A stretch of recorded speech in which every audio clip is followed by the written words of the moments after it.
if you're hungry, it's not a deterministic drive. It's a subpersonality that has a goal, and then it has a bunch of action patterns that are going to work in reference to that goal. It has a bunch of perceptions that suit that goal, and it organizes your emotional responses around that goal.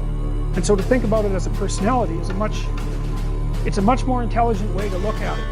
One other thing about Skinner's rats, Skinner could get rats to do almost everything, and he would reward them with food.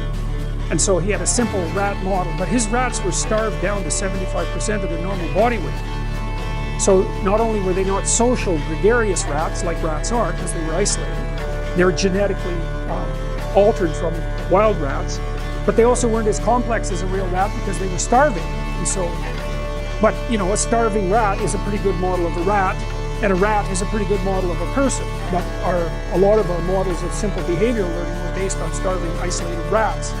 So, anyways, how to think about motivation? We'll think about it from the hypothalamic perspective. So we could say one thing that motivation does is set goals.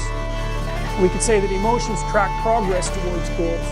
And I'm going to use that schema even though it's not exactly right. So we say, well, motivation determines where you're going to aim. So if you're hungry, you're going to aim at something to eat.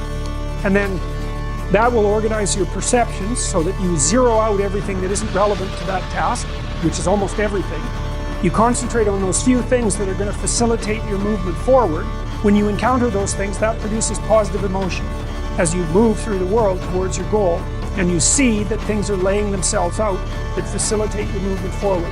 Those things cause positive emotion. Listen to me, once you realize who you are, you stop operating in desperation. You stop saying yes to stuff you ain't supposed to be saying yes to. So here's my big problem with a lot of y'all, is your belief system is off. Like, everybody can see how sweet you are. People are commenting on, you could do this and you could do that, and you the only one ain't caught up with it yet. Gee, why you always on beast mode? I'm shocked more people are on beast mode. There are people who living from check to check and they comfortable. It's the weirdest thing to me. I'm like, boo, you broke. And you broke on several levels. We're not talking about Sally Mae. You still owe your grandma. We're talking about you need to cash your grandma out.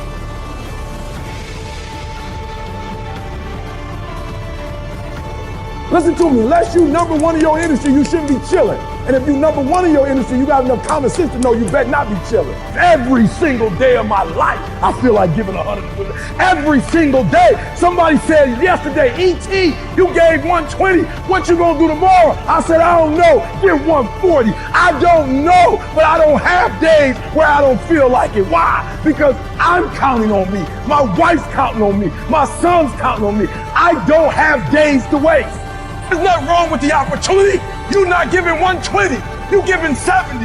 You're giving 60. You're giving 50. And you want what these people who've given sweat, who's given blood, who's given tears, you want what they paid for, and it ain't free.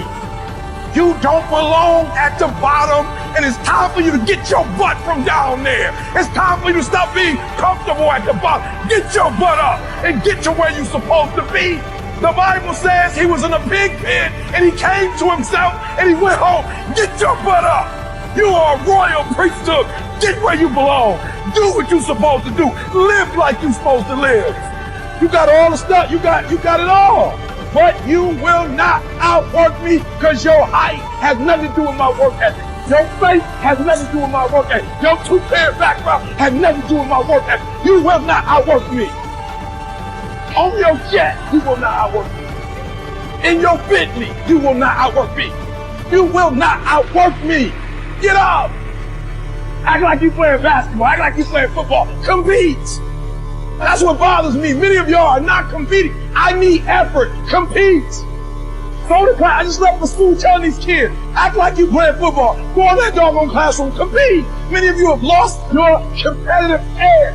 Get your competitive edge back. I'm not against no other motivational speaker. I'm just competitive. Some of you are not successful because every single time you run up against a trial, every time you run up against a tribulation, you stop and you cut off beast mode. And what I'm here to tell you is, if you tell that thing, I'm here just like you here, and I promise you, I ain't leaving without the degree. I ain't leaving. I will not leave without that goal. I will not leave without that dream. I will not leave this opportunity.